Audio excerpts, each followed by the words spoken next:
lapar dekat mana sini? Di atas tangga. Okey. You dah sedia kah? Belum. Meja arrangement, di mana duduk projektor, kertas, lain-lain semua dah sedia tak? You mesti sedia. Pukul 9 kita murah. Sedia tak? Sedia. You are analyzer. Memang separuh kepala you hadir sebagai peserta, tapi separuh kepala anda gunakan untuk analyze. You kena analyze dua perkara. Satu, apa mereka yang buat efektif? Memang mereka sedia dan buat praktis, ada yang sangat baik, efektif. Dan kedua, tetapi ada yang tak berapa efektif. So you kena analyze apa belum jadi efektif, how to make it better. After 1 hour they finish DT. Kemudian kumpulan peserta, you akan jadi kumpulan yang penting untuk membagi feedback. Dua perkara. Satu, apa yang efektif, baik. Kedua, apa mesti dibaiki, suggestion. Kumpulan 4 dan kumpulan 2, kamu ada peserta untuk sesi pagi ini. Tapi you kena perhatikan apa yang dilakukan, macam mana kumpulan 1 dan kumpulan 3 conduct this practice. Okay? So, sebab lepas practice ini, you punya task adalah untuk bagi feedback on what you see or what you how they do it lah. Okay? Boleh. Saya tanya kepada fasilitator tim, you betul-betul boleh sekarang bermula tak? Prepare atmosphere, equipment, papers, everything. You are invited to do the DT, start at 9. Then you just talk. You don't have to prepare anything. The DT is different. Group discussion, facilitation, training. Why I couldn't do it? One thing. Second, this is also the feedback to group 2 and 4. You will start your session at 2:30. You have to start. Can make you better. If I say, okay, you lose the chance to make you better. You don't have to scare me. I'm supported. But on the matter how you do, I become very strict, critical. Yeah? Kita hari ini namanya adalah DET atau Disability Training. Jadi dah ready kan nak mula? Alamak, dah ready ke nak mula semua? Dah. Okay, good.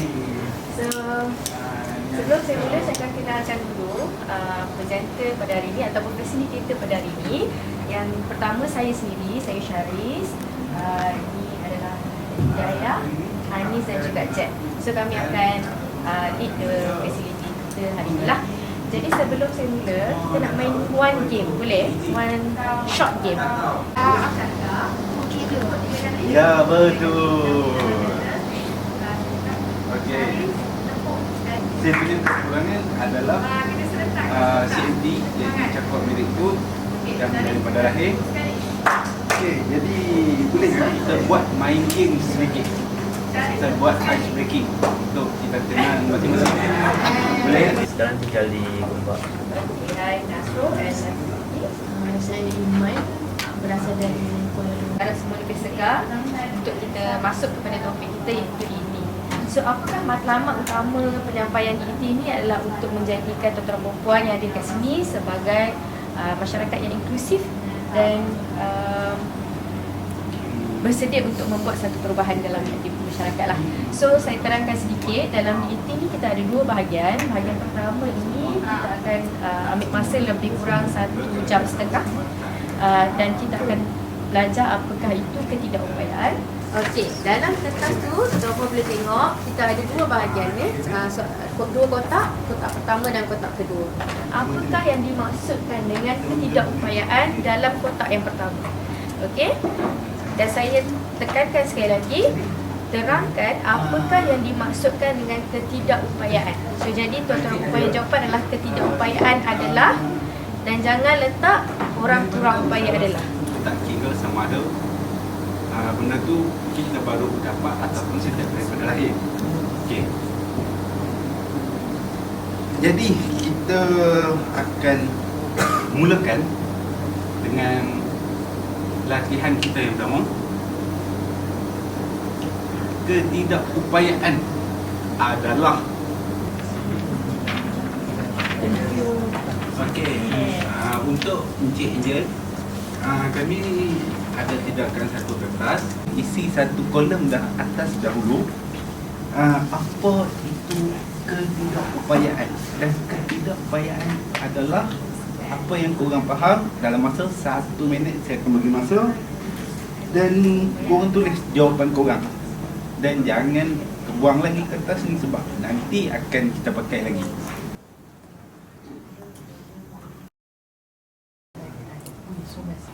Ada lebih kurang 5 Sebab dia kursi roda, sebab dia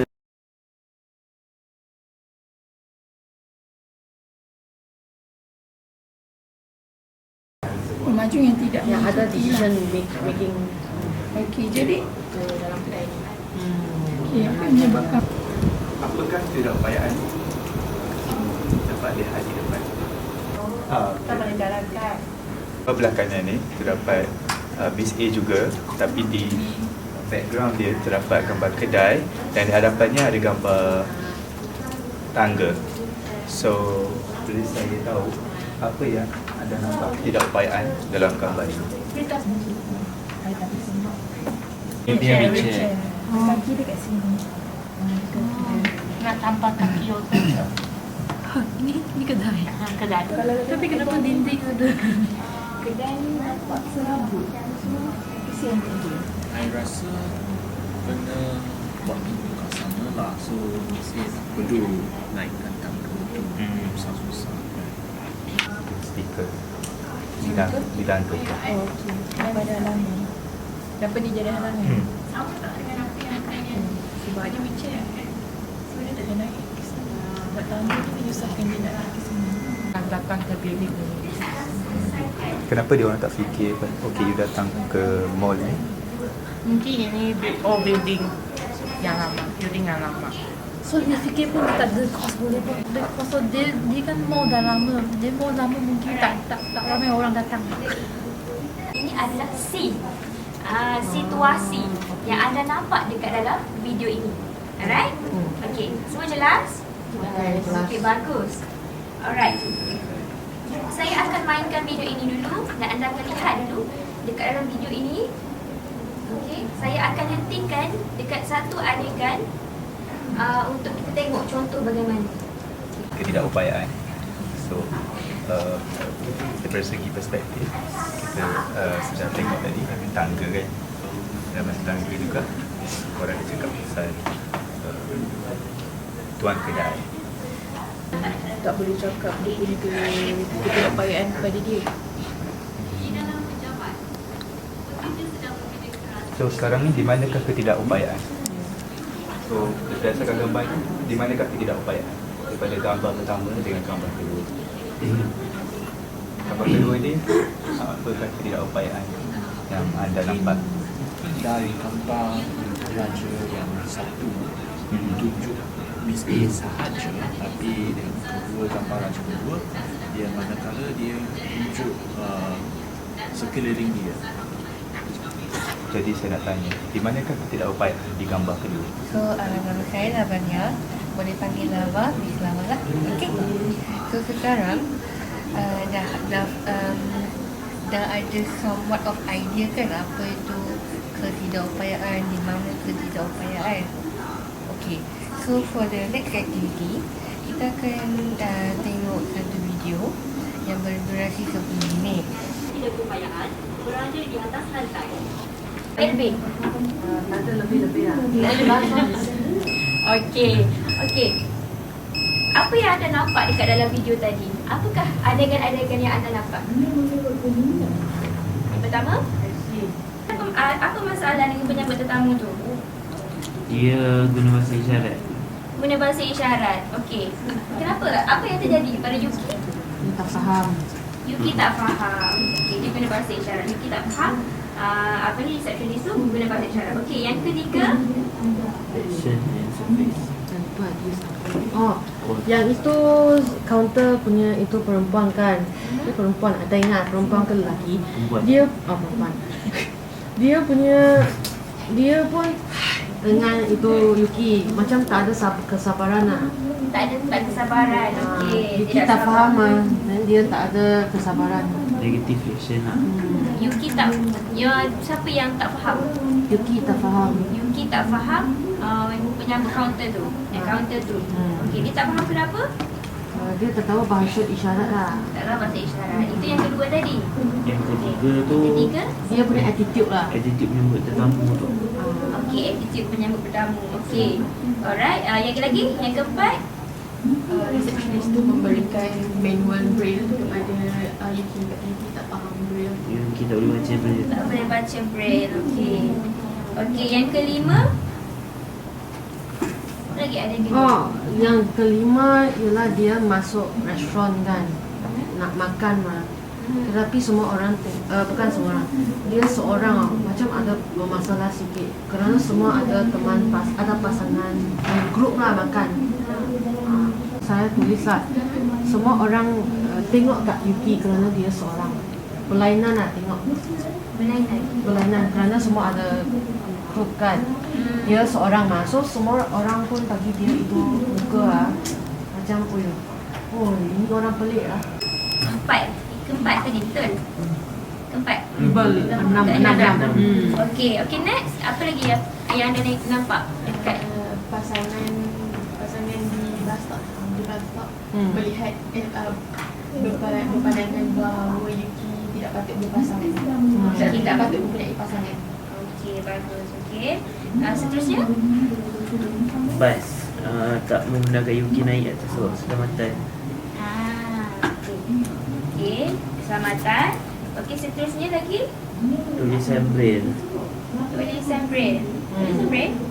Dia pun ada orang pas itu braille punya reader lah. Dia tak boleh faham lah itu tulisan braille. Yuki tak boleh faham. Tak ada monitor. Tak faham. So Yuki perlukan monitor. So monitor tu tak ada. Okey. Jadi ada lagi tak? Ini ke berapa? Yang ke 12. 11. Apa? Ataupun dia ventilasi Yuki lah sikit. Macam Yuki tu tak mampu nak buat apa-apa sendiri. Menyenaraikan sebanyak 12 adegan-adegan dekat dalam video itu tadi. Okey. Next kita akan bincangkan soalan yang kedua. Tepat. Okay. Fine, betul. And then yang kedua tu saya boleh kata apa sendiri? Kenapa dia adalah bermasalah? So, semua dah dapat gambaran kan what are the things yang bermasalah? Okay. Sekarang kita akan bincangkan simpulnya dari kenapa anda rasa itu adalah reversal? Saya rasa macam dalam dunia kita kan, macam Yuki dia majority, lepas tu minority dia okey. Tapi dalam reverse dunia tu dia pula terpusing pula macam okay, dia majority, lepas tu minority itu pula sebagai cakaplah. Dia adalah minority dan dia sebab dia minority, orang layan dia berbeza. Kita akan tulis semula apa itu ketidakupayaan. Tulis semula apa itu ketidakupayaan.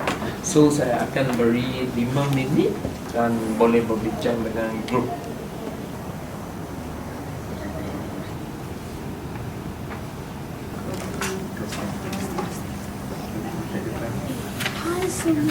Hai. Jelas ya? Jelas. Okay, alright. Saya kenalkan sedikit saja mengenai diri saya. Okay, nama saya Zaidika. Boleh panggil saya Zaya. Hello, Okay, Jaya. hello. Alright, saya OKU penglihatan. Alright. Okay, kita mulakan Baik. Alright. Okay. Tadi kita dah melalui latihan 1, latihan 2 dan latihan 3. Sekarang saya nak tuan-tuan dan puan-puan semua tuliskan berdasarkan 3 latihan tadi, 3 latihan yang berbeza yang kita dalami tadi. Okey, saya nak kalian semua tuliskan apa itu ketidakupayaan. Saya nak tengok di sini adakah pendapat tuan-tuan dan puan-puan mempunyai perbezaan atau tidak. Meskipun Yuki mempunyai 2 tangan, mata yang boleh nampak, pendengaran okey apa semua, tapi dia tetap menerima diskriminasi. Hal ini kerana dia berbeza dengan masyarakat sekelilingnya. Oleh itu, bagi saya ketidakupayaan adalah persekitaran dan masyarakat.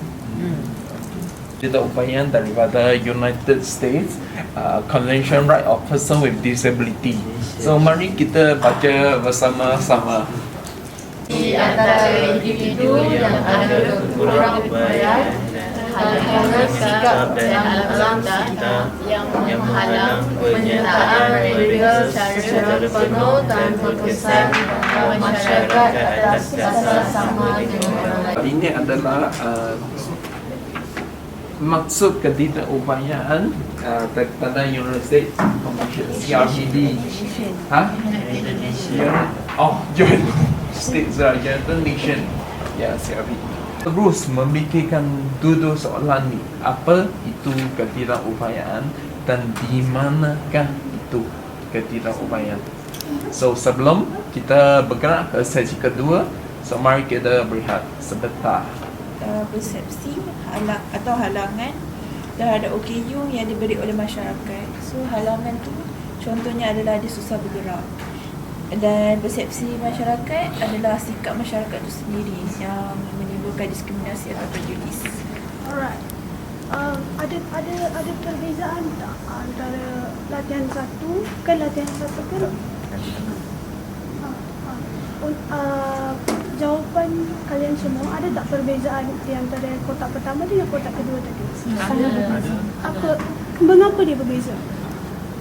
First, dalam kotak pertama saya tulis yang kategori OKU yang 7 jenis tu. Okay. Apa itu tujuh? Apa tujuh jenis? Cuba jelaskan. Penglihatan, pendengaran, fizikal, pembelajaran, pertuturan, pelbagai dengan mental. Alright. Adalah faktor luaran yang menyebabkan kita rasa mereka adalah ketidakupayaan like sikap masyarakat, sosial, sekitar. Boleh kita dengar jawapan daripada Grace? Jawapan 1 dengan jawapan 2. Yes, Okay. yes. So for the first, I just wrote impairment from the anggota badan OKU tersebut. And then the second one, same je. And then second one is the disability from the halangan that we OKU face in the persekitaran, sikap masyarakat, etc. Jawapan I think sama dengan Angel lah.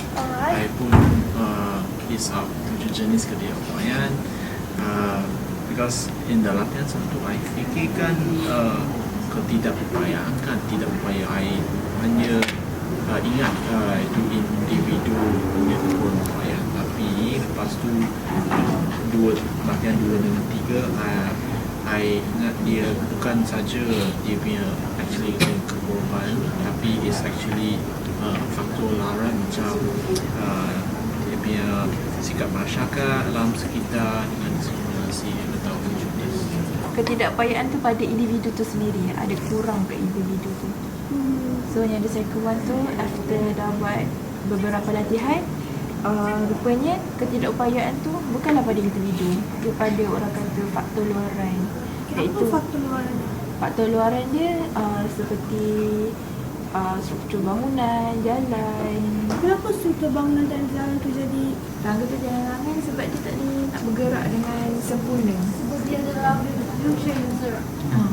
Okay, perlukan dia don't have awareness or education about OKU. Okay, how we can create the awareness? Berdasarkan latihan tadi, okay, adakah anda jelas tentang ketidakupayaan? Sesiapa volunteer untuk baca surat betul? Antara individu yang ada kekurang upayaan dalam halangan sikap dan alam sekitar dan menghalang penyertaan mereka secara penuh dan berkesan dalam masyarakat atas dan sama-sama dengan orang lain. Jawapan yang kami bagi tadi, with that, Bicara ada soalan. Apa tu UNCRPD? UNCRPD is saya cakap pasal UNCRPD. Yang cakap tanya. Gabriel tanya. Juga ada. I pun tak sure. I tak sure.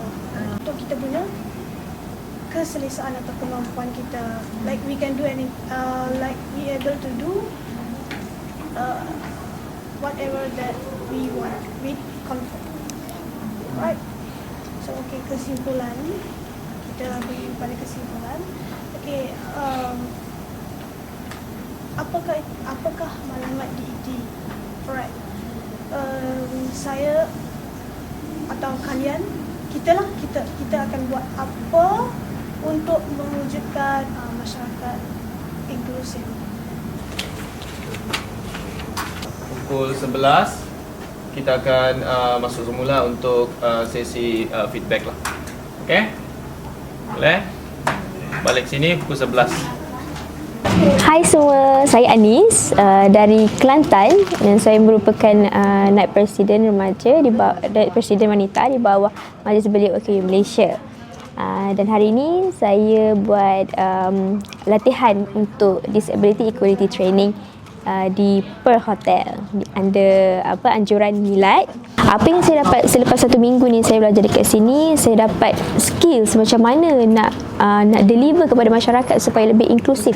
Iaitu kita belajar dari segi disability equality training, di mana kita nak beri educate untuk masyarakat supaya lebih jadi inklusif, dan yang menyampaikan tu adalah OKU. Macam saya merupakan OKU fizikal, di mana saya menghidap penyakit spinal muscular atrophy, dan saya juga sangat-sangat kata keen ataupun sangat-sangat bersemangat untuk kita bagi educate untuk ramai orang supaya masyarakat kita ni lebih inklusif.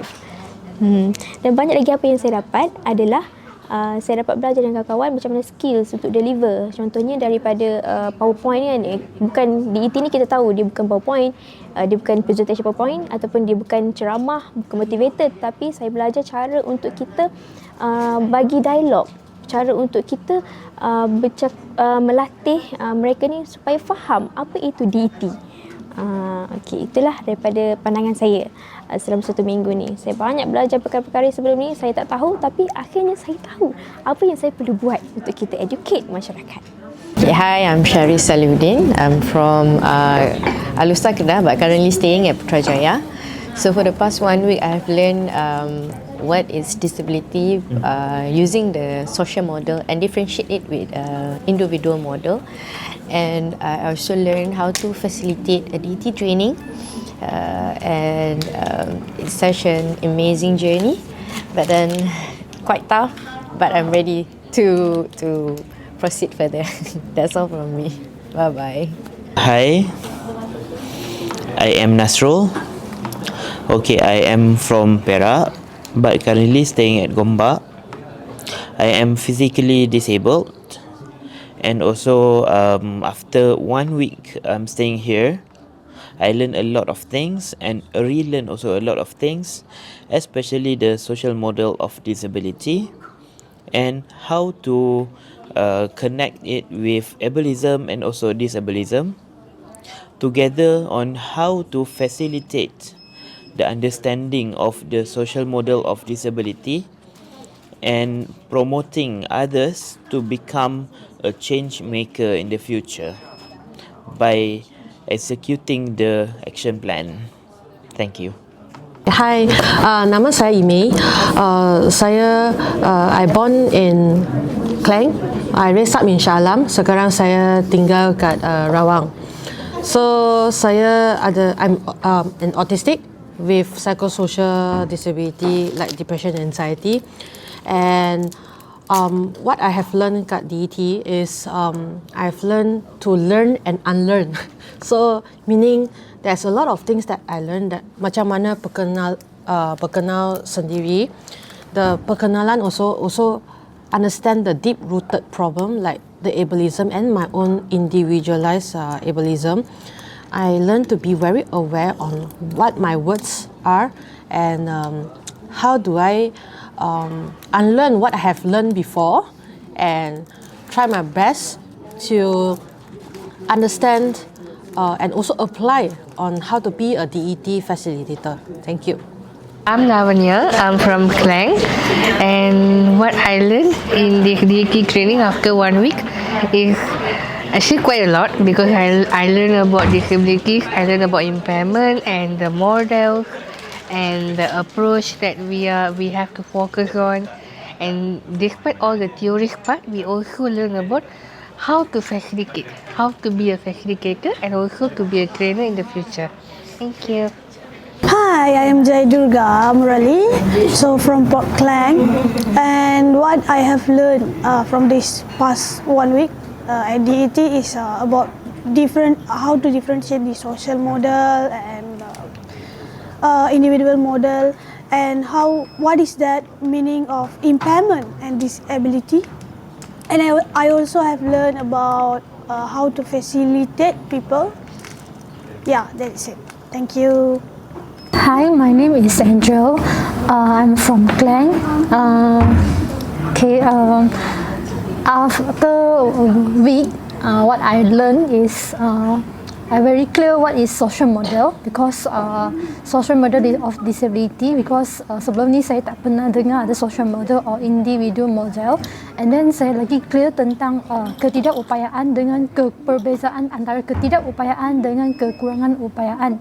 Sebelum ni I selalu rasa ketidakupayaan is our impairment because because the English they say person with disability or macam ketidakupayaan penglihatan like that lah. So I'm very confused for that. So for the last week I'm very clear for ketidakupayaan and kekurangan upayaan, which is ketidakupayaan is because of faktor luaran like sikap masyarakat, social or alam sekitar, persekitaran yang membuatkan kami rasa ada halangan ataupun cabaran dalam kehidupan seharian kami. But kekurangan is our impairment, which is example for me is visually impairment, kekurangan upayaan penglihatan adalah. Hi, my name is Grace and I'm from Sarawak, and from the past 1 week I have learned the model social regarding and then to know what is the real disability in our masyarakat, which is the halangan, persekitaran and the sikap from the masyarakat. And then I have learned to be the DET facilitator to facilitate the people who don't know what is the DET about. Thank you. Okay, my name is Gabriel. I'm 24 this year. I'm come from Seri Kembangan. So for the past 1 week, apa I ada pelajari is disability equality training. Manakala I can berbeza the social model and individual model. So before this, I was in the medical field, so we only understand about the medical model. So now that we know that about the social model, where module is you punya panduan dengan you punya perspektif, tapi approach is how you solve, how you mengatasi masalah itu. So I dapat berbezakan lah apa social model tu, medical model, manakala social approach dan medical approach is acceptable. Lepas tu I pun belajar macam mana nak facilitate itu session, bukan saja bagi ceramah, lecture atau bagi motivational speech, but we put on more discovery learning, make the participant to discover their type of learning and all that. So I would recommend to join the DET training, so to become the agents of change, so we can change and bring a more inclusive environment. Thank you. Hai, nama saya Alia Najibah binti Mat Hasim, panggil Alia. Saya berusia 26 tahun, berasal daripada Rawang. Hari ini selama seminggu apa yang saya telah pelajari, apa itu DET, iaitu Disability Equality Training. Saya dapat mempelajari, menerokai banyak berkenaan apa itu ketidakupayaan, kekurangupayaan dan apa itu orang OKU sendiri. Sepanjang 1 minggu ini saya banyak mempelajari tentang teori-teori yang lebih memahami berkenaan diri seseorang OKU itu dan apa yang kita boleh bantu untuk membantu OKU di dalam masyarakat kita. Selain itu, dalam DET ini saya dapat pelajari untuk diri saya bagaimana untuk menyampaikan ilmu-ilmu yang saya telah pelajari pada hari selama seminggu ini. Okey, terima kasih. Halo, hai, saya Muhammad Khairul Syafizan. Saya berasal daripada Baling Kedah.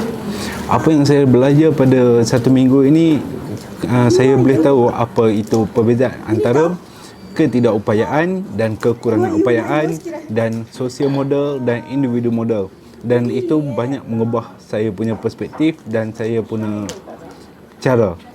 Okey, sekian. Nama saya Jet, saya dari Klang. So, apa yang saya belajar selama panjang 1 minggu di course ni, iaitu saya belajar banyak sebenarnya, tapi yang penting lah dan yang amat baru bagi saya ialah diskriminasi dia bukan hanya kepada OKU, tapi dia boleh berlaku mana-mana kepada semua orang juga. Yeah. Hi and hello everyone. Nama saya Nur Hidayah. Saya dari Kajang. So, apa yang saya belajar selama seminggu ini, terlampau banyak perkara. Antaranya adalah yang paling penting, iaitu apa itu perbezaan di antara ketidakupayaan dan kekurangupayaan lah.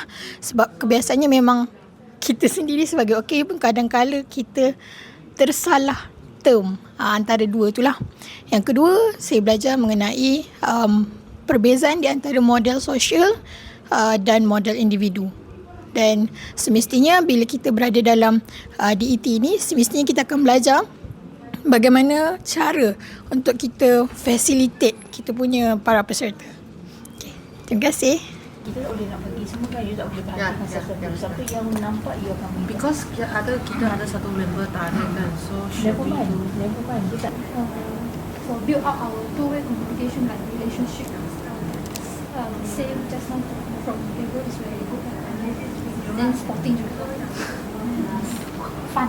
I feel fun. Okay, idea about you, cara kita nak buat latihan disability lah. Untuk macam ada connection with ada participant juga. Ada ice breaking, then you go around like what Jafari did, and then ask question by question. So we can understand what is the apakah itu tidak. Kita buat aktiviti tu kot sebab dia terus kata ketidakupayaan adalah, lepas tu sila buat apa tu. So it would be better, It would be lebih baik kalau terangkan dahulu apa yang participant kena buat lah, apa tu dia kena buat. Belajar kat itu cermin ke atau belajar dengan peserta lain, do my own way of coping to understand how do I tolong saya sendiri punya confidence lah. The conveyance of the information was done effectively.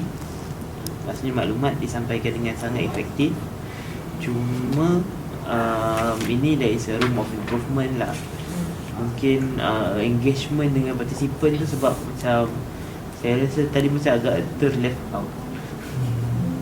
Macam email dengan Iman je yang ditanya.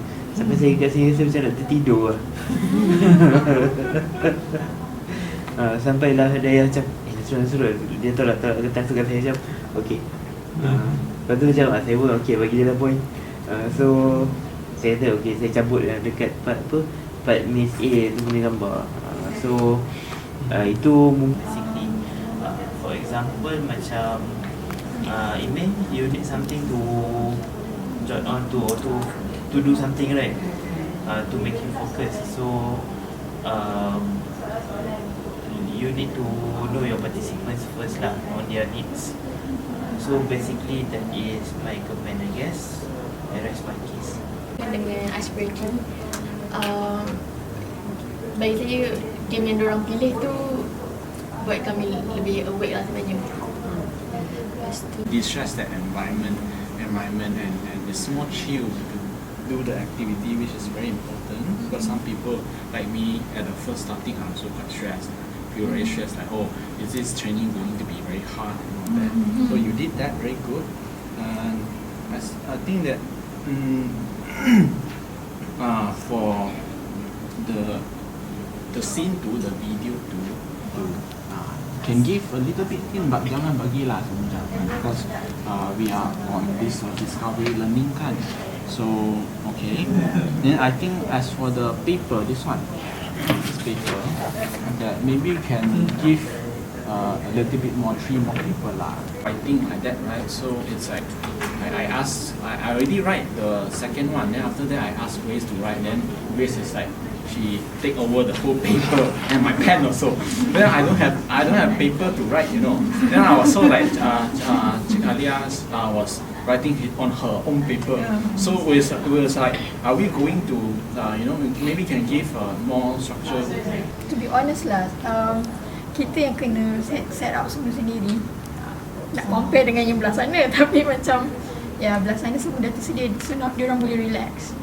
Untuk belah sini kami faham benda tu, tapi agak pressure sebab yang bekerja ni hanya 1-2 orang saja yang buat kerja. Okay, kind of pressure sebenarnya. Okay, dari segi improvement, saya to be honest, saya pun perasan yang saya bercakap agak laju, tapi saya nampak participant still lagi boleh follow. So ada juga soalan saya tanya tadi, faham ke soalan?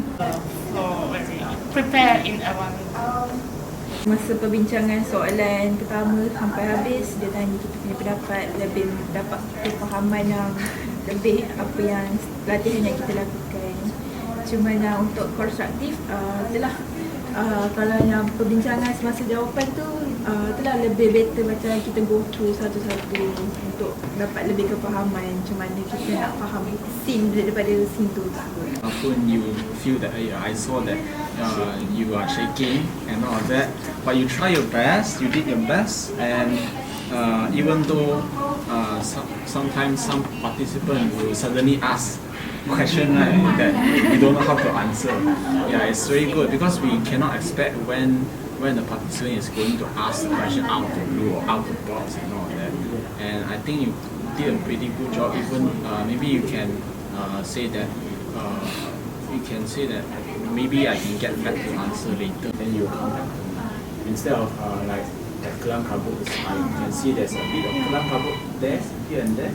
Dari segi saya pula, saya rasa very good job with explanation very clearly. Ayat yang digunakan pun very how to say clear lah, dan sepuluh juga ayat tu. Because you sometimes I got hear you ask your roommate like, what is the next like that. So you're not very confident of the flow. Preparation is not okay. The structure are okay. Not bad. Sebelum habis. Sabar. And then the way you talk, interaction is also good.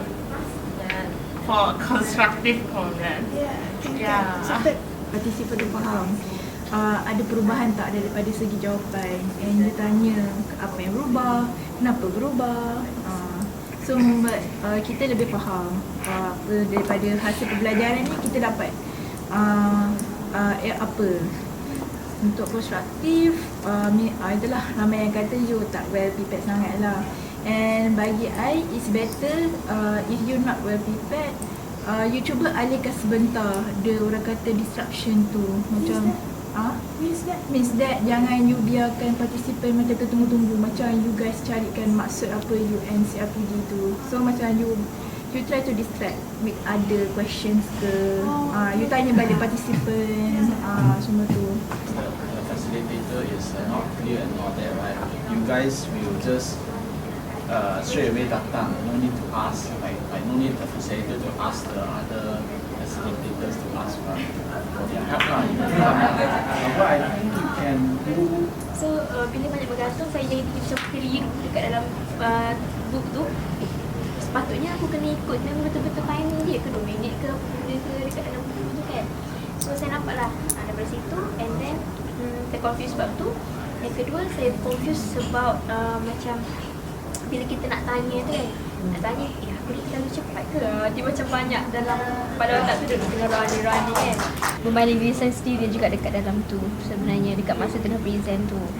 And then apa lagi nak tadi? Elegant tu kan, ada redundancy kan. So sebenarnya benda tu okay, aku punya matlamat, aku tahu matlamat dia ke arah sini. Tapi bila dia cakap tu, bila dah ada dekat tengah-tengah tu, saya macam lag. Aku tanya apa lagi?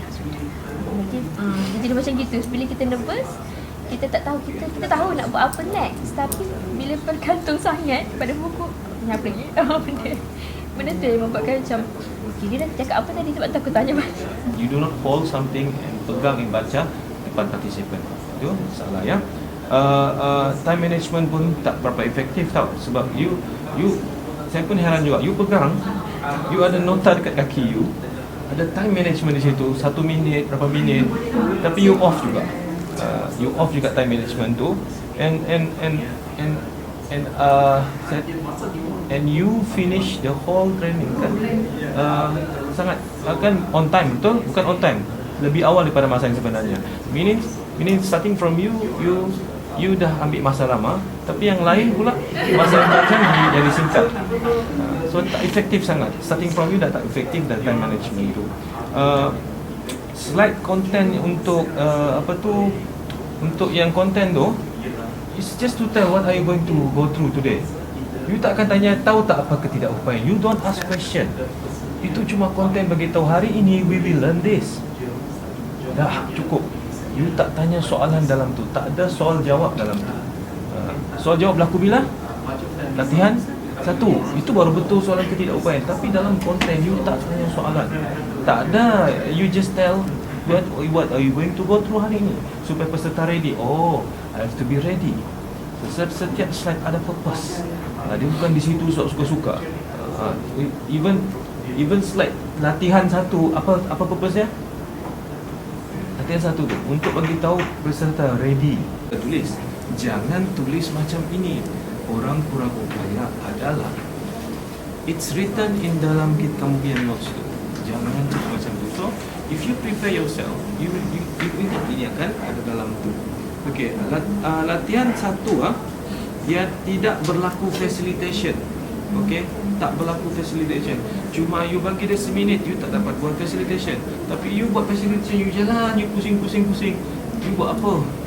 Padahal you latihan 1 minit kan? Sure, sama ada grup awak ada tak minta apa peralatan dan sebagainya. You dah tahu you ada di sebelah sini ke belum?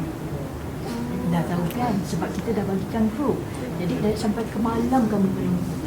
Biasanya sepatutnya walaupun Hidayah ataupun grup anda grup pertama, tetapi grup yang kedua untuk present pun dia kena ada benda yang sama.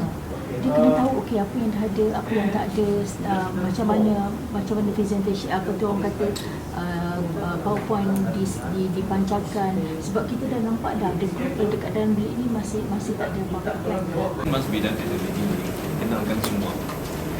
So you don't have to redo the introduction masa in your session. Just hello, I'm Jaya. Okay. Because Pijan supposed to introduce you all awal-awal dah. Okay. So you tak payah do introduction. Okay, don't say saya nak dengar perbezaan jawapan. You are telling the participant that you want them to give different answer. Okay. Your job is, you did well. You cakap hasil latihan 1, 2, 3, betul? Okay. Now I want you to rewrite. Okay. You dah mula ke next. So sepatutnya ada RAM, sepatutnya ada apa dan sebagainya. Jawapan dekat soalan sudah. So you dah nampak, tapi kita faham sebab you kena kena faham seperti yang saya cakap setiap silat tu dia ada sebab dan kenapa benda tu dia create kat situ. So bila you dah jump, participant you dah jump sampai ke overcome, sepatutnya kena ada rank dan sebagainya untuk dia membolehkan ni kan. Jadi benda tu dia datang pula exercise berikutnya, bercerita balik. You nampak dia akan reverse balik benda. Dah sampai ke depan, you reverse balik. So kita tak nak biar dia hanging kat situ, dan kita akan tambah lagi dengan exercise analysis video. Sebab kita belajar. Tapi sebenarnya next exercise tu kita dah mula nampak dah. Dia akan kita pergi ke situ sampai kita do the action how to break the barriers yang menyebabkan okay tu disable. Kita akan tambah, kita tak apa. Kita balik kepada sini. So kat situ siapa? Anissa, itulah ya. Jadi sebab dia tidak dia hidayah. Sebab dia tidak disupport oleh partisipan yang tak pandai berlakon. To reach to the answer Yuna, something you facilitate satu-satu. Okay? That's from me. Something. Okay? So now it's your turn untuk bagi tahu kepada mereka apa perasaan anda apabila melakukan facilitation ataupun UPL sesi tadi. Anything you wanna say, but penting bagi tahu apa you punya feedback tentang you punya presentation tadi. Dan masa juga kita kata apa, tak mencukupi semalam sebab ada kita orang ada sikit lah terlambat apa semua tu. Ni untuk preparation sebenarnya. Okay. Lepas tu kami dah buat yang terbaik, dan walaupun memang kami tahu yang benda ni takkan sempurna sebab ni first time kami, dan kami akan terima segala cadangan ataupun apa kita kata advice untuk membina kami punya keyakinan. Dan sebetulnya kita bangga kan dengan diri kita yang kami boleh melepasi hari ini yang sama, dan insyaAllah kami akan cuba buat lagi yang terbaik selepas ini. Kami rasa nervous sebab ni kali pertama kami buat facilitation, right. Dan masa untuk kami buat preparation pun tak mencukupi. Kami akan cuba untuk improve it. We'll try our best to improve it. And yes, our teamwork is so far, we can say that we are working together to back up each other. Yes. Session just now, but I did my best to give up my best lah with the just like they said, like we do the preparation but the time is not enough. Plus I guess all of us are a bit distracted because we feel pressure from the other group lah, because they're moving so much faster, but instead we forgot about we should focus on our pace lah, which is we all agree on that. And I think we can improve much more better, and we accept that we still have a lot of space and our techniques need to be improved also. I think that's all. I am trying to be more confident, and I think like even though I try to be communicative in the facilitation today, I still tunjuk kedua-dua saya. Sorry, and I will definitely improve in the next facilitation. Thank you. So saya rasa itu tak jadi orang kata masalah bagi all. Jadi sekarang ni kita nak cuma tahu macam mana skill tu kita nak build up balik semula, dan kita nak tengok kenapa benda ini perlu buat macam ni, kenapa buat macam ni. Alright? Okay? Itu saja dari saya. Terima kasih. Tania. Suka dengar. Sebab saya buat TOT. Saya buat TOT dah banyak. Kerap memang orang kata setiap tahun memang kita banyak buat TOT. Jadi Some of you jadi timekeeper. If you are presenting, you will be timekeeper. It will better. We used to do like that. But yes. Tak cukup besar lah. Besar lagi lah.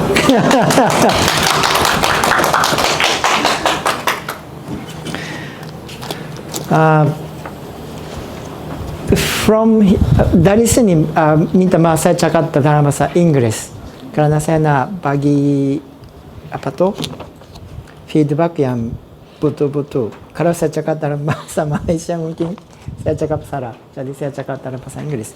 Ini ialah memo saya buat apabila saya dengar lihat fasilitasi Anda. Dan saya bagi begini, saya akan buat 3 hal. Satu, saya bagi feedback general. Dan selepas itu saya bagi feedback masing-masing exercise. Exercise 1, 2, 3, 4, begitu. Dan yang terakhir kalau ada masa, saya akan tunjuk sekali lagi macam mana buat. Saya akan buat 3 hal.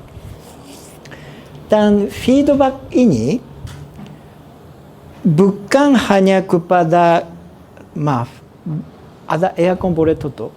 Di sini ada, ya, tadi saya letak, ya boleh tutup ini. This feedback is not only for group 1 dan 3. Sebetulnya feedback ini lebih kepada kumpulan 2 dan 4. Kenapa? Karena petang ini kumpulan 2 dan 4 akan buat. Jadi feedback kumpulan 2 dan 4 you dah bagi feedback kan kepada 1 dan 3 tadi. Maksudnya kumpulan dan 2 dan 4 feedback you Anda bagi kepada kumpulan 1 dan 3 you mesti buat. Kalau kumpulan 2 bagi, oh you lebih baiklah ada eye contact. Feedbacknya begitu. Kalau ada feedback begitu, kumpulan dan 2 dan 4, you mestilah bagi eye contact. Apabila you buat petang ini di DET. So, feedback saya bagi sekarang bukan hanya kepada kumpulan 1 dan 3. Yang lebih penting yang kumpulan 2 dan 4. Karena feedback saya akan bagi sekarang, you mesti buat petang ini. Ya. Jelas? Jadi saya akan bagi feedback untuk general. The first, teamwork. For me, your teamwork good. Not only facilitate, but someone help to operate PC. Your member manage the time. Your member help to provide the paper. So you did teamwork well. Of course, there's a space to be improved, but because you worked as a team, your session went smoothly. Can you imagine if you don't have your team member, you did alone? You have to think about the time, you have to provide a paper, maybe you cannot concentrate on facilitation. So I strongly recommend, whenever you do the DET, better do it as a team. Don't think, do it by yourself alone. No. Better do it as a team. You have 16 members. If you are invited to do the DET, it is better you call 2 or 3 other friends. Do it together as a team. This is first point. Do DET as a team, not individual, not by one person. Second, it is about facilitation.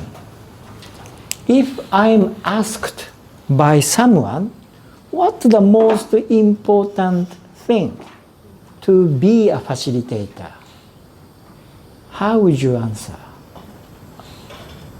If someone asks you, give me only one most important thing as a facilitator. the most important thing is listen, not talk, not give question, but listen. As a facilitator, the most important thing is you listen. You have to make your participant feel, oh, I am listened by the facilitator. It means your participant feel, oh, now I can talk because facilitator is listening to me. There are many important things to be a facilitator, but if we have to choose only one, the most important thing is listen. What participant talk? How you can listen to them? I will explain one kind of philosophy and two concrete actions. What's the philosophy behind that as a facilitator to listen? Philosophy is, I really want to talk with you. I don't know, you have different opinion. I have a different opinion. He has different opinion. I really want to talk with you to discuss this particular question because I want to know what you are thinking. I want to develop answer together. I really want to talk with you. This is an important philosophy behind being a facilitator.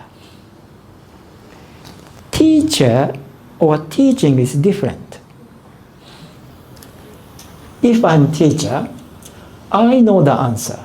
You don't know the answer. Hey, now you discuss. Oh, your answer is wrong. Answer is this and that. I didn't listen to you.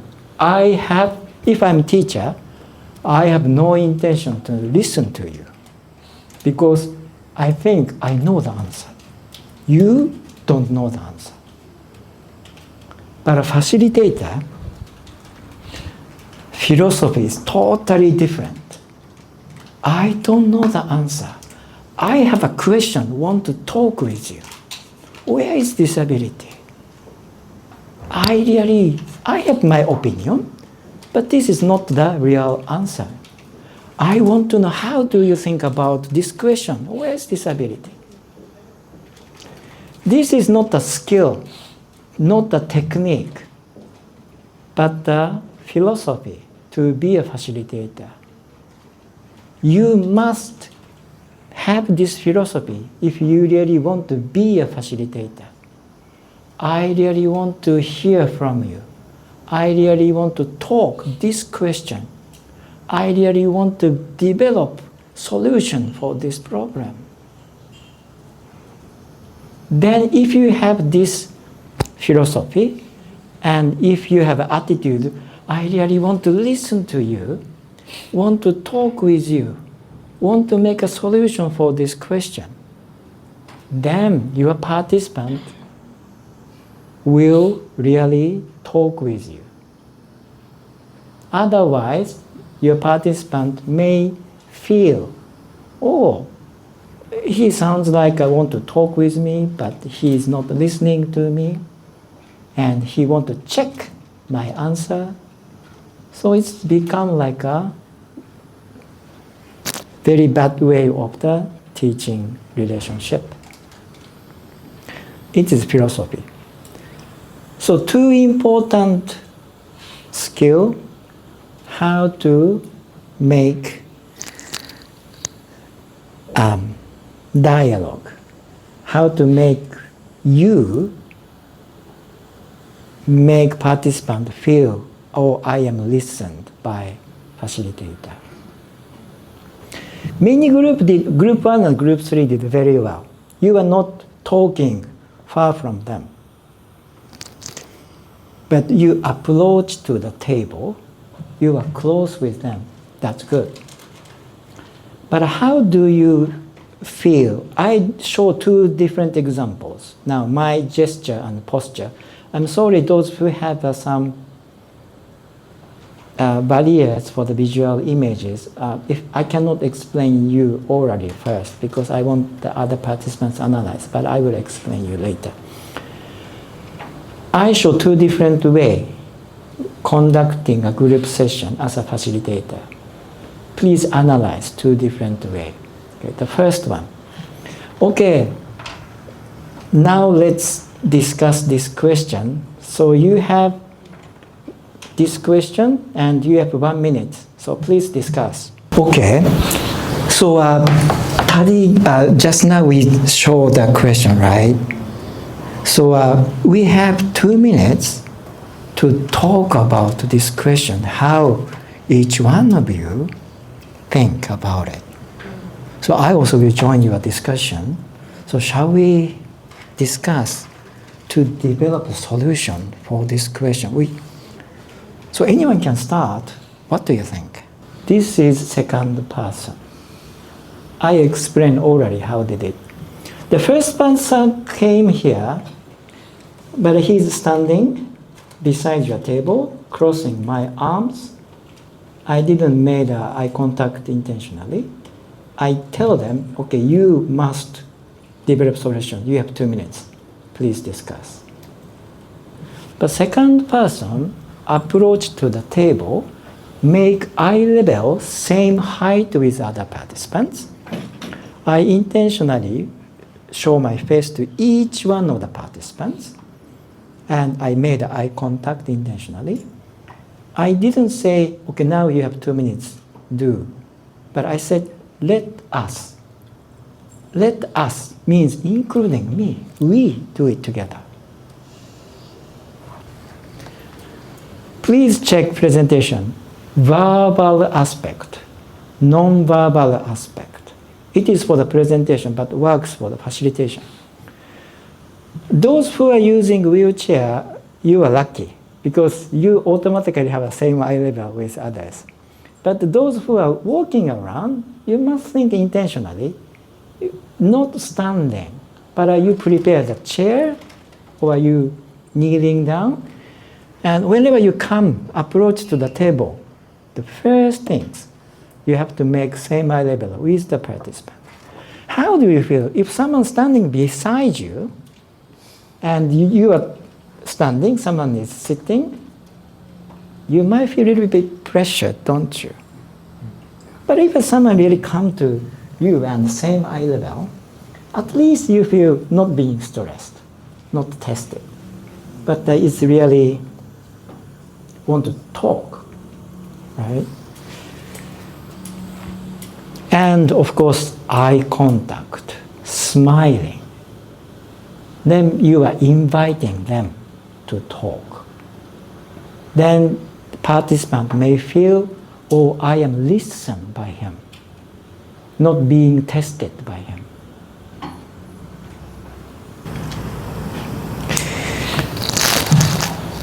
A few more general points.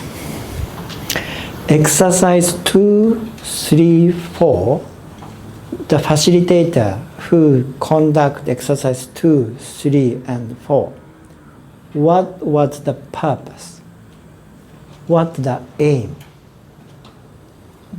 By the end of the exercise, what you have to make sure participant reach to.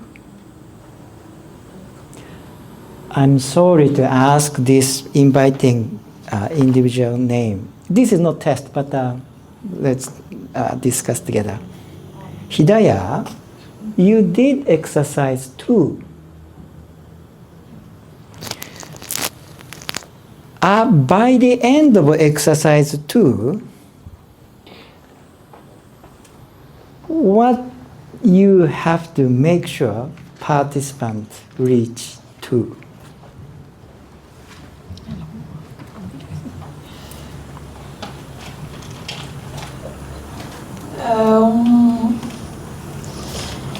Mereka dah nampak sikit lah perbezaan antara gambar kiri dan gambar kanan. Di mana ketidakupayaan.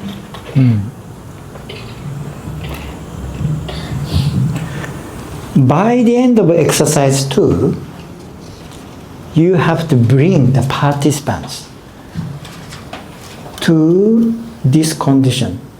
This condition means, disability is not within the person, but disability could be environment, could be in a society, could be in the other person's mindset. Exercise 2 is analyzing this illustration to make them identify the location of disability. Why do this exercise? There is a purpose. Why the question is, where is disability? And ask them to identify the location of disability. There is a purpose doing this exercise. The purpose is make participants start to think. I was thinking disability is someone's ability, cannot see, cannot walk. But doing this exercise, she cannot walk, but because there's a stairs, that's why she cannot enter. Or why there is a stairs like this? Maybe this municipality didn't have legislation. Do not make barriers in the public spaces. If you do not remember or bear in mind why I am doing this exercise, why I am facilitating this question, where do I want them to reach to, you cannot give a specific, sharp facilitation. So group 2 and 4, you must be able to answer if I ask you the same question. So what's the purpose? What's the goal to be reached by the end of exercise 3? So what's the goal you have to guide them to reach by the end of exercise 4? You must be able to answer. I might ask you in the afternoon. So you conduct certain exercises. You must bear in mind what the purpose, what is the aim, what the goal must be reached by the end of particular exercise 2, 3, and 4. Third point. Nurul and Faris already gave, I checked it, but let me repeat it. It shouldn't be never happen. Exercise finish earlier than expected time. Finish early means you failed make a discussion and dialogue. If you really made effective dialogue discussion, time wouldn't be enough actually. Even 3 hours DET time allocation is not enough. Not today, but day 10 you will do a practice of second half of the DET. And 25 minutes is the time allocated to discuss action list making. If you do the real good effective DET, 25 minutes is not enough. So you will never finish earlier than the 25 minutes allocation if you are assigned to do the action list making. Someone said, in the review just now, someone said, Oh, I didn't know what should I ask. Why did it happen? It is because you didn't bear in mind what the goal to be reached. If you remember what the goal to be reached by the end of this exercise, you know what to ask and what must be discussed in a group. Okay, just I go one by one from here, from exercise 1 to exercise 4. Ice breaking, why you do it? By the end of the ice breaking, what do you want to be reached? Not just doing the game. There's a purpose, aim doing ice breaking. Do the ice breaking, and what situation do you want to make? What situation to be made by ice breaking is that each participant feel, oh, I can talk freely in coming 2 hours. You must make the feeling of the participant that, yeah, coming 2 hours, I can talk freely. How? 2 things. If you don't know who are sitting beside you, can you talk freely? No. You should know who are in this group. Then you can feel safety that you can really talk your own opinion, not the expected right answer. And facilitator, you are not teacher, you are not examining, you are not testing their right answer as a correct or wrong. But facilitator shows that he or she is really listening to you. This is a safe place, safe 3 hours. You can talk your real feeling, opinion. So that's the purpose of ice breaking. Of course, doing one game, yes, important. But did it enough? Was it enough to create such feeling among participants? I can feel, I can talk freely. I am not tested. So group 2 and 4, think it again, how to do ice breaking to make this atmosphere.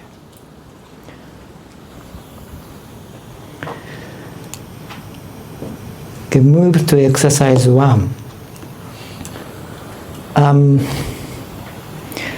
What is most important thing to be reached by the end of exercise 1? What's the goal? It is that at least, yes, I know what is disability, because everyone written answer means I know about disability. However, you will add that coming, because at the first half, 1.5 hours, we will discuss again this question, what is disability? And you impose, this is the first and important question in this DET. Talk, discuss, question of what is disability. One of the 2 most important questions in them, what is disability? DET is not planting, imposing answers. DET is planting questions. By the end of DET, at least you must succeed to implant questions, not the answer. What are the 2 important questions you have to implant in each participant is, what is disability and where is disability? So exercise 1 is important start to implant the first and the most important question. What is disability? I show how to do if I have time, but I don't think I have time much. I might have now. I will show again how to do the exercise 1. Okay? Because I saw you did a little bit unnecessary things. Like you discussed what is disability in exercise 1. But exercise 1 never discuss the answer of the question. There is a purpose. I will explain. I will show it to you later. Then next, exercise 2. Exercise 2, I will show again how to do. But the 2 important things I will tell you. The first, which you must not do. Okay? Don't discuss what is disability in exercise 2. Don't. Never. Because exercise 2 is the exercise to discuss the question of where is disability. You have to focus to discuss this question. Where? And second things from here, which is important. You are not just give a task and wait. In these 10 minutes, you discuss with participants. You really want to talk with them. In this illustration, where is disability? As a facilitator, I really want to discuss, talk with you. Where is it? If it is teacher, different. If it is a teacher, I know where is disability. But I do this as a just exercise. You must do the exercise. I know the answer. So now you do this exercise. Then you just wait. And until the end, you join. As if you were checking the answers. This is not a facilitation at all. It is like a teacher-student relationship. We must not do. So how to create dialogue, discussion on the question of where is disability? I hope I can show it again to you. But the 2 important things in exercise 2, don't discuss question of what is disability. In these 15 minutes, you just talk, discuss where is disability. Second, you are not teacher, you are facilitator. You come to the group and you do talk, dialogue on this particular question by showing that you, as a facilitator, you really wanted to know, wanted to talk this question, where is disability?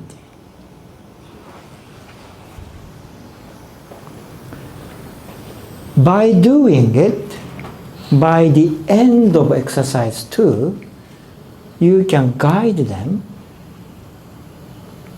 to discover that, oh, disability may not in the person, but could be in environment, could be in a society, could be in a other person's attitude, could be in a system legislation. So you have to widen their scope, deepen their analysis, then you facilitate them to discover by themselves, oh, disability is not in the person, could be in our society and environment. But in exercise 2, there's some animation. The letters and the pictures come one by one. Timing to show is very important. I try to show it later, exercise 2, but timing to show second illustration, timing to show second question, where's disability, become very important to make this session effective. So you have to pay very delicate preparation when I should show the second illustration, when I should show the second question. If your team work as a facilitator and PC operator, so you have to have this preparation, when to show. Exercise 3. In DET, each exercise is important. However, connecting between previous exercise and new exercise is also important. Connection between exercises. For instance, between exercise 1 and exercise 2, how you would connect, how you would step forward from exercise 1 to exercise 2. Connection. Simple one from exercise 1 to exercise 2. Okay, you imagine I finish exercise 1 and now I want to start exercise 2. I show this part of the PowerPoints. I show the PowerPoint slide is the end of exercise 1. Slide is the apa itu ketidakupayaan dan ada kertas ketidakupayaan adalah. So we finish the first exercise. Then I want to move to the second exercise. How I connect exercise 1 and exercise 2. Okay, situation is like this. We finish exercise 1 and I want to start exercise 2. Let me start. Okay, exercise 1 finish. So shall we move to the exercise 2? Then I change the slide to the latihan 2. Then I show the next slide. Is the title is apa itu ketidakupayaan disability and first illustration. Okay? Let me repeat up to here. Okay, yes, we have done the first exercise. Slide. Okay, shall we move to the second exercise? I move the slide again. In the first exercise, we discussed what is disability. I show the second illustration. But I show the second illustration. And if I give you the same question, what is disability? Is your answer will be same or will be different by seeing this illustration? I made a pause intentionally to make participants think to my question. So you have to give a pause to make participants think, right? I continue. But can I give you one more question, which is more important, same important as the first question? Where is disability? Where? Now the red post-it is appeared, but this shouldn't appear. Your PowerPoint is correct. My PowerPoint is not correct. The second, so can I give a second question? Then I click, then second question appears. I'm connecting what we did in exercise 1 and what we will do in exercise 2. I connected. The same thing you have to do to connect from exercise 2 and exercise 3. And the same thing you have to do to connect from exercise 3 and exercise 4. I will explain how to connect exercise 3 and 4 later, but now I will explain how to connect exercise 2 and 3. So let me do first. I showed the end of the slide of exercise 2, the 2 illustrations, 2 questions, and post-its on the screen. So end of the exercise 2. I will connect. Okay, we have done the second exercise. Shall we move to the third exercise? In this third exercise, we watch the video and we will analyze. But when we analyze, please bear in mind 2 important questions, which we did it in exercise 1 and exercise 2. What is disability? How disability happens? What is disability? And second question we did in exercise 2 is, where is disability?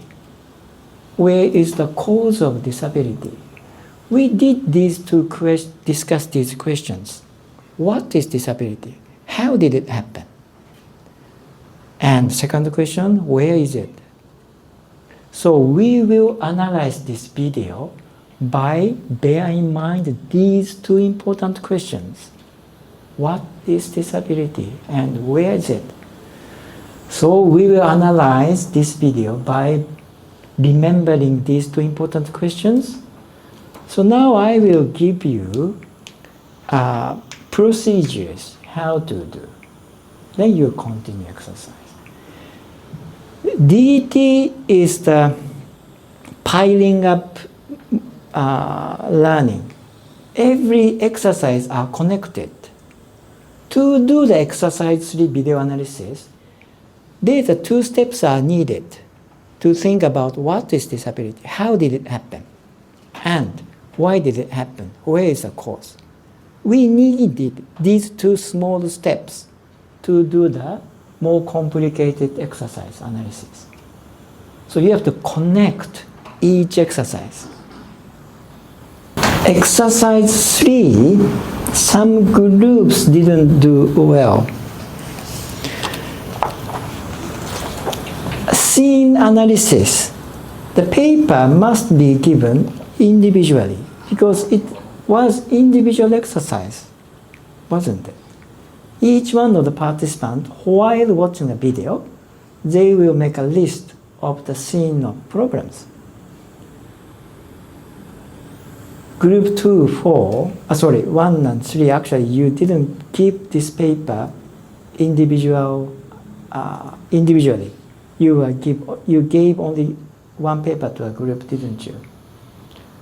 No, it is you have to give this paper each one of the participants because it is an individual exercise while watching the video.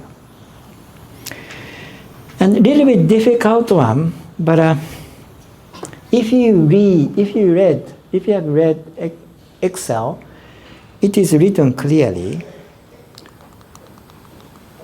The last 4th question, mengapakah dia menghadapi masalah ini? After watch the video, you check the 12 scenes as a first task. Second task, you have a dialogue on apakah jenis dunia ini. Then you have a dialogue on the third point. Siapakah yang mengalami masalah dalam dunia kita? After that, the final question to discuss is, mengapakah dia menghadapi masalah ini? You are talking using question sentences. You are talking with question sentences. But in the Excel format, guideline tells you clearly, do not discuss this question here. You give a question, you talk question sentence, but this question will be discussed in the exercise 4. Don't do discussion on this exercise question 4 discussion in the exercise 3. Before entering exercise 4, you are planting again. You plant important question. Answer question number 4. But don't do discuss here. Make them remember this 4th question. But do the final discussion while doing exercise 4. I will show it how to do after I give the feedback. Exercise 4. This is the most important exercise in the first half. What you shouldn't do, probably some of you remember wrongly, and the Nurul Faris already gave you this point. Don't make them write first. Writing answer is end of 50 minutes. First things you have to do is, again, you discuss, have a dialogue based on exercise 1, 2, 3 on the question of what is disability. Don't write second answer first. Writing second answer is the end of 50 minutes, end of exercise 4. After writing up second answer, you will show UN Convention on the Right of Persons with Disability, how it explains about disability. I will tell you now what you must not do first, and second, I will tell you what should be done. Again, Nurul and Faris already gave you this point, so I repeat that point. Okay, first, which you must not do. Do not show this CLPD as the correct answer. Don't do it.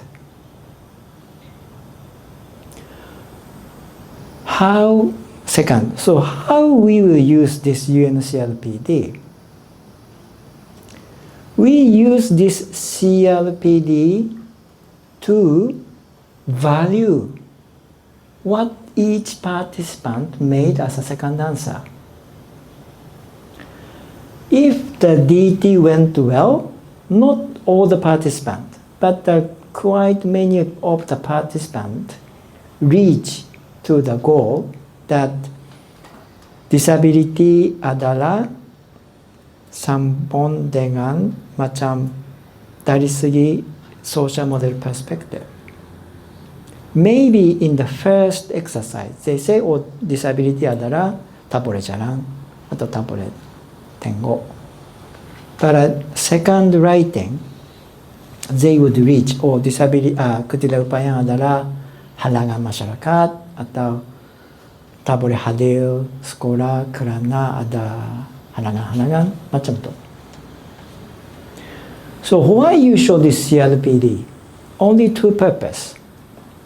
One is make value to each person's achievement.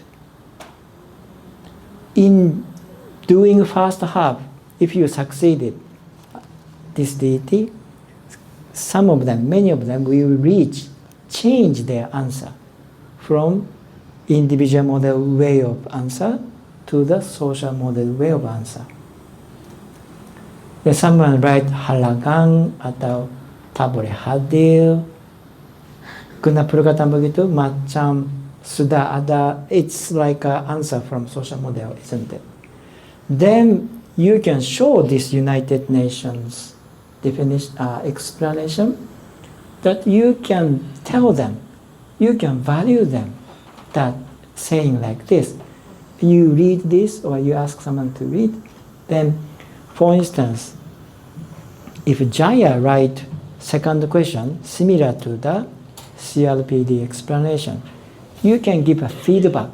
Oh, Jaya, you wrote second question, disability adalah halangan. Oh, it's very close, similar, same as CLPD. UN also said. You have very clear understanding or a new way to see disability as halangan, same as UN. You know, you are not checking their answer same as CRPD or not. You are using this CRPD to make them value their own answers, value their achievement. Now they are not taught by me. They are thinking by themselves. They discover by themselves. They reach to identify disability as halangan. It is their achievement. So you give this feedback or you achieve this answer, it is same like a CRPD explanation. Second, this is a final chance to emphasize disability is not kekurangan upaya. Disability is ketidakupayaan, participation restriction. This is a final chance that you emphasize again. Because disability is ketidakupayaan. By utilizing CLPD, comparing participants' answer. Of course, some of the participants didn't change. That's fine. People within 1.5 hours can change their mindset easily? No. If we can change 100% participants' mindset in 1.5 hours, our society is not like this. So you can leave those who didn't change the answer, fine. But you must, emphasize important achievement. But of course, next one is the final end of the DT first half. Is not the answer, isn't it? What is important in DT is not the answer, but the question, isn't it? So that's why, end of the first half, how we will conclude the first half. Planting again 2 important questions to make them keep thinking even after the DT. If you conclude session by answer, participant will forget because they say, oh, I know the answer. Then they never think after that.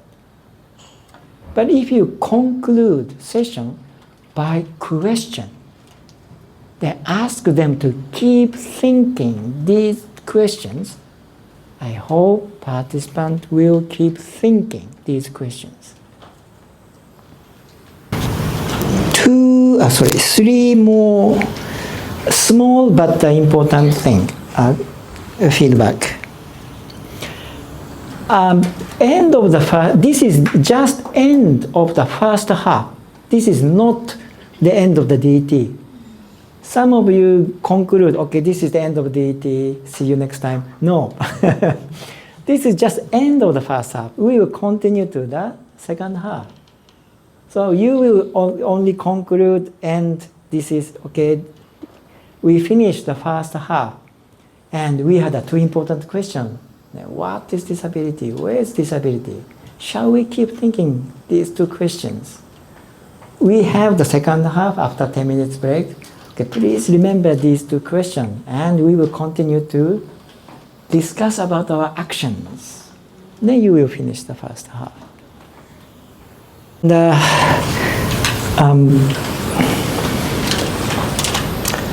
How you assign the work, each exercise. Better to use word like shall we do this and that, or let us. Means you are not giving a task. You are inviting them to do a work with me. You may think, oh, it is small, small thing, use the word of shall we or let us. But these small things makes different feeling among the participants.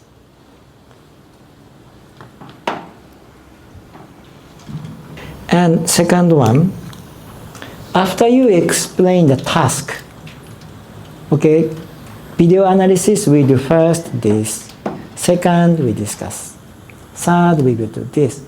You would explain task of the exercise. Then at the end you may ask, do you understand, do you have any question about the task we have to do? If you check like this, usually participants never say, oh, I don't understand. It probably happened among you also. If the person who stands in front of you and explain and ask you, do you understand or not, you feel shy to say, oh, I don't understand. So how you can check whether the participant understand the task or not after you explain? There are various techniques, but one technique I usually use is I just come to someone who seems do not understand. I just pretend, okay? I can, you can see someone who don't understand by seeing their facial expressions. Someone who is nodding and hearing me, usually he or she understand. But someone who are just looking at me, those person usually don't understand. So there are various techniques, but one technique, easy one, is you come to that person, then ask, okay, could you explain again what the task we have to do? Then give the microphone and ask her to explain again.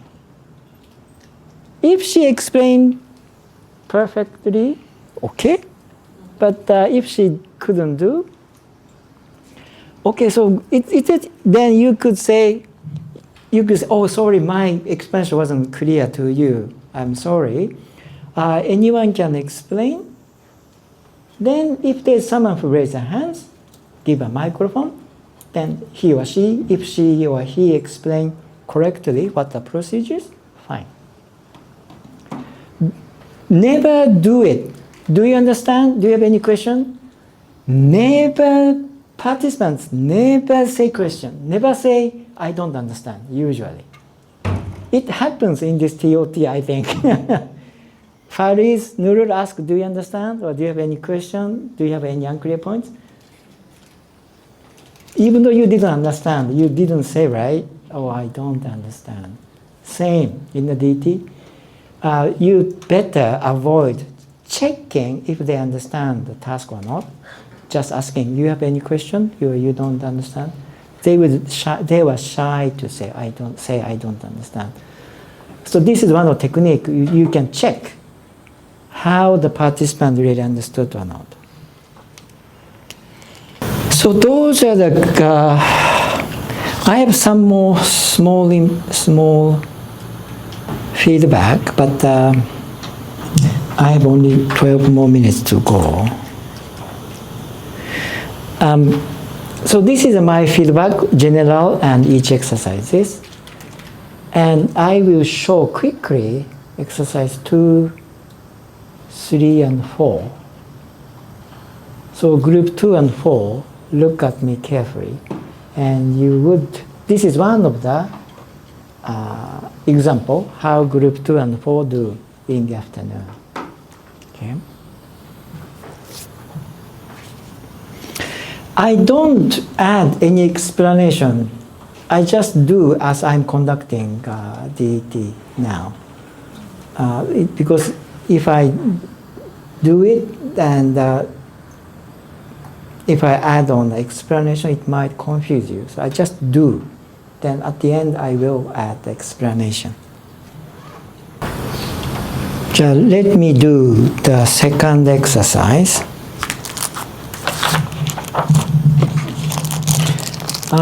I will do it with Grace's group. Okay. If I really do, I will ask them to clean up the table. But now I don't ask them to do. But usually I will make sure the desk is clean, nothing on the table. Okay, so I will start again how I will conduct exercise from the end of exercise 1 to exercise 2. Okay. Let me start now.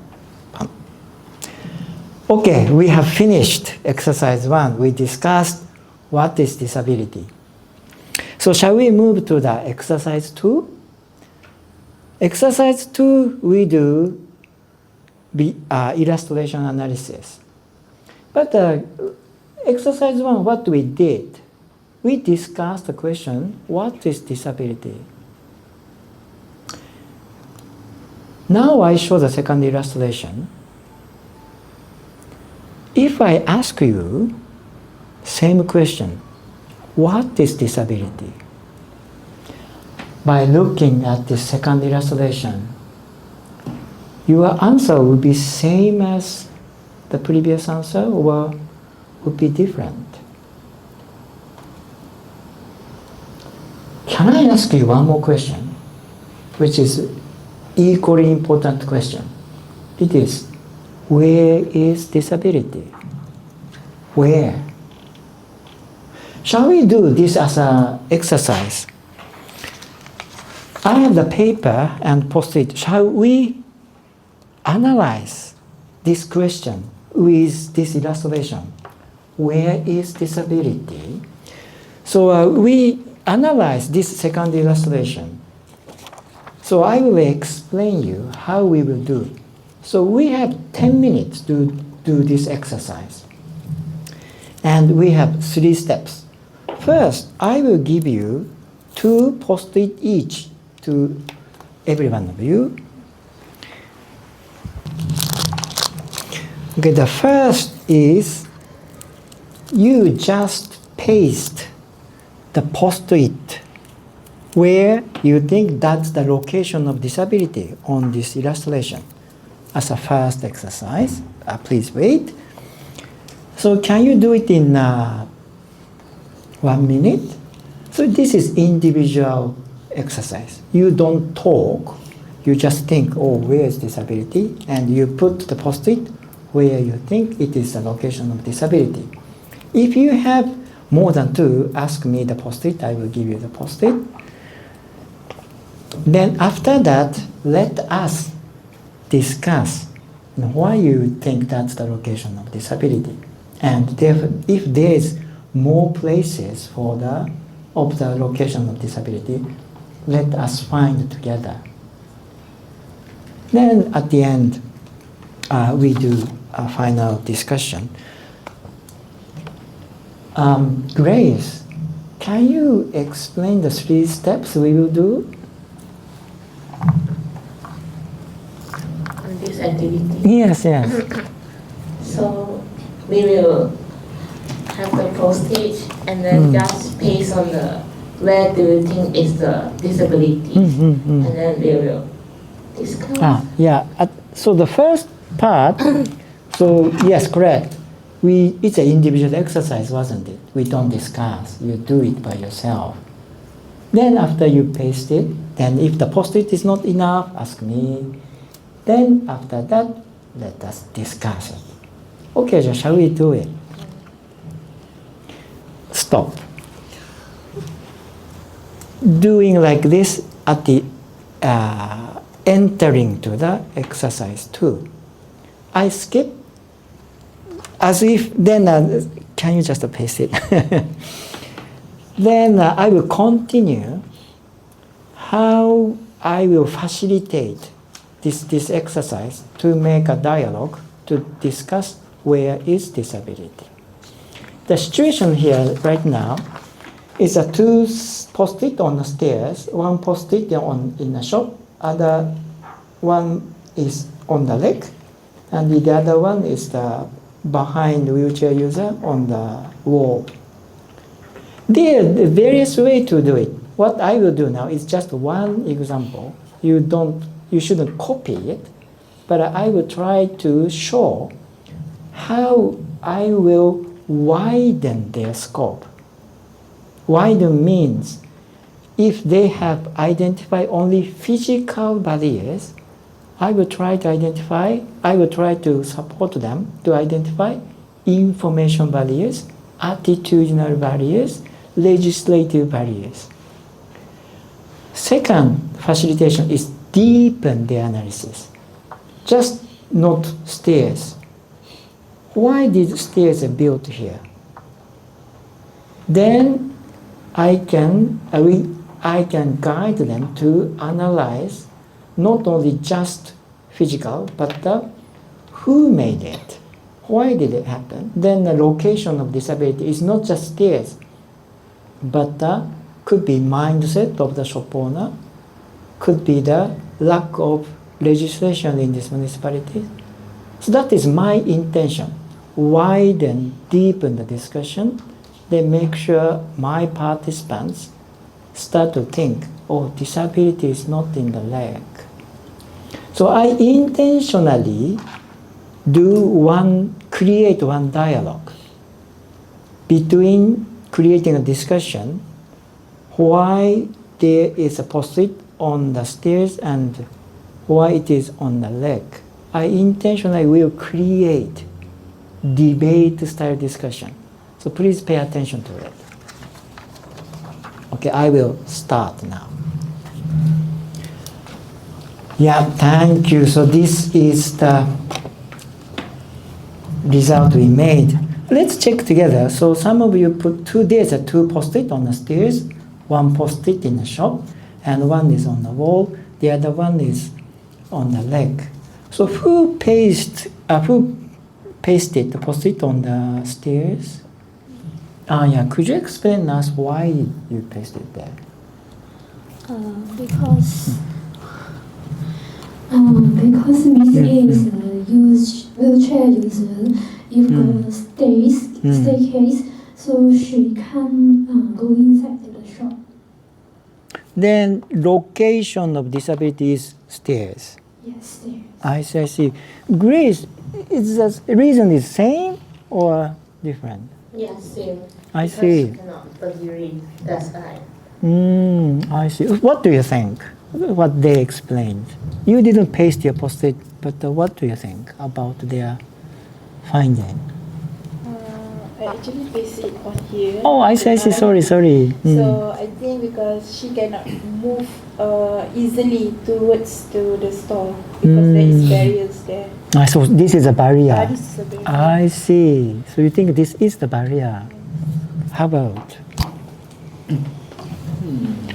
I less agree, but I think that the where's the disability is on Miss A's legs. So you are the one who pasted it. So can you give us a reason why this is the location? Because she's on a wheelchair, she cannot walk, so she just cannot walk up the stairs. I see. And you don't think stairs is not the location? Maybe. So what do you think? Three of you didn't put the post-it on her leg. Why you didn't put? Because if we can fix this stair, then won't be a problem for Miss A to enter to the shop. I see. What do you think? What Grace said? I agree with Grace. I see. After hearing from Grace, Joanne, I think yes, the stairs is that stair is very. I see. I just stop here. Of course, I need to continue to discuss about the post-it pasted in the shop or on the wall. Did you see how I did it? How I guide to the point to discuss. There's a crucial point. Is it in the person or in the stairs? I try to make them to discuss on this point, discussion. So try to focusing on the point of the discussion. Not just, okay, what do you think? What do you think? Miss, what do you think? Not just MC.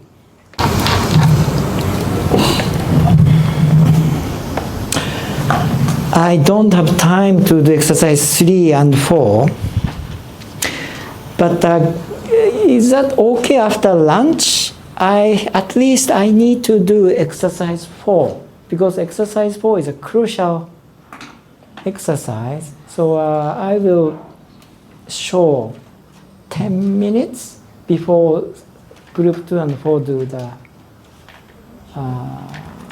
your session. Give me 10 to 15 minutes for exercise 4 because I want to give some example how to do exercise 4. A break for lunch. Tapi you have to make sure grup grup apa yang akan conduct lepas ni? 2 dan 4. You have to make sure arrangement semua, you punya slide semua dah prepare. But kita spend at least 10 to 15 minutes untuk Dr. Kenji explain latihan keempat. Then kita immediately start.